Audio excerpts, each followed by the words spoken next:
Update on starting the second system.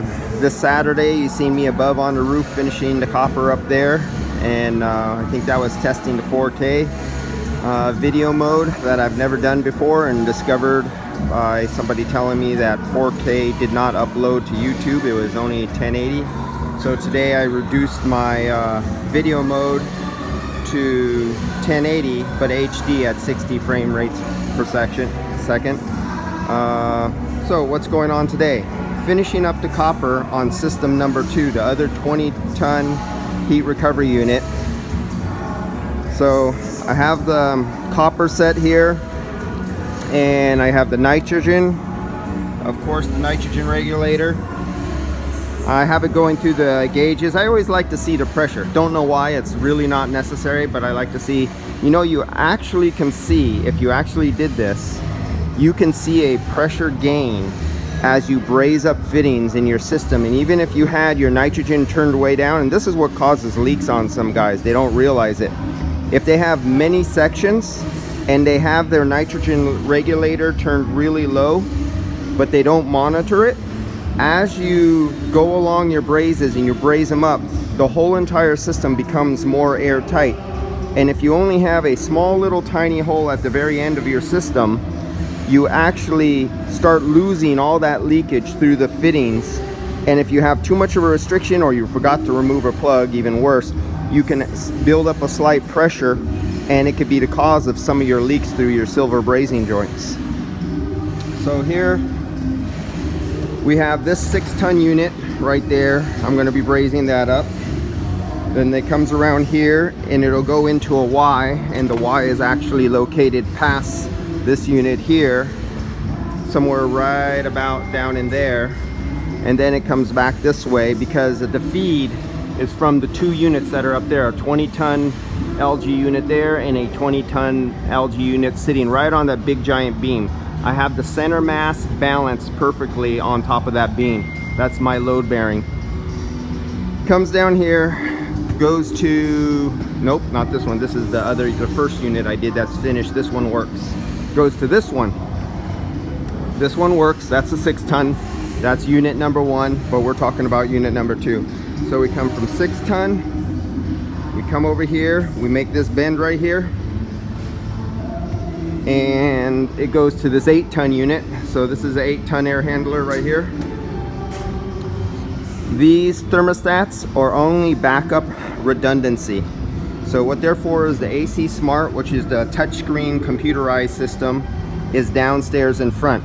These do not get mounted in a room, so they can never get washed, wet, painted. Nothing can ever happen to them. They'll be mounted here. They're only backup redundancy. If anything ever happens to the main control system, it could be unplugged. They could come up here manually and manually override and set, and so they don't disturb the operation. They can continue on going. Always have redundancy.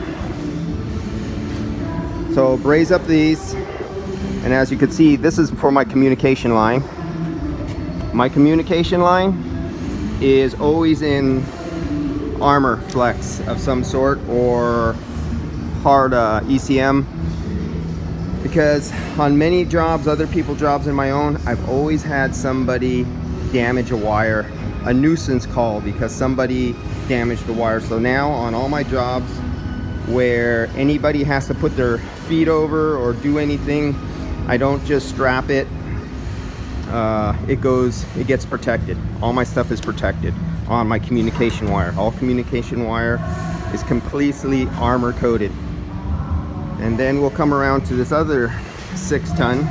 Here's our insulation. We got what do we have? I think 1,700 square feet of insulation to wrap all these units on. So that's going to be a lot of wrapping. So this is our third 6-ton unit that will be done. And that's about it. And always, as usual, always have redundant backup nitrogen. I have 2 backup nitrogens redundant, 2 backup oxygens redundant, 2 backup acetylenes redundant. And there's my oxygen acetylene. Another thing I found a long time ago, I'm a fan of very, very long hoses. I could leave this one hose here with this one setup, and my hose tip can go from all the way from my furthest job here across the roof to my furthest point over here, back over here, and come all the way down to there, and I never have to move my tanks.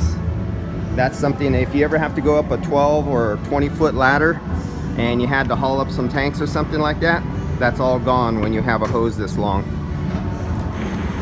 Another added thing, and it's always good to have these. I had back from the early 90s, and this is the kind of stuff my grandfather used, and these were my personal ones. These are the first ones I ever bought. I think, yeah, these were the 1994 was when I bought those. And that's it for that. Oh, dehumidifier bypass. So my son hooked up that one right there, and so that's dehumidifier number 1, and this is going to be dehumidifier number 2. It's going to be the exact same arrangement. And then the humidifier is a steam humidifier that's located inside the room. And that's it for tonight. And tomorrow I start the brazing of the rest of this copper piping. See you guys tomorrow. Remember, redundancy is the key of no problem, especially if you're coming up on a weekend and no warehouses are going to be open. See you guys.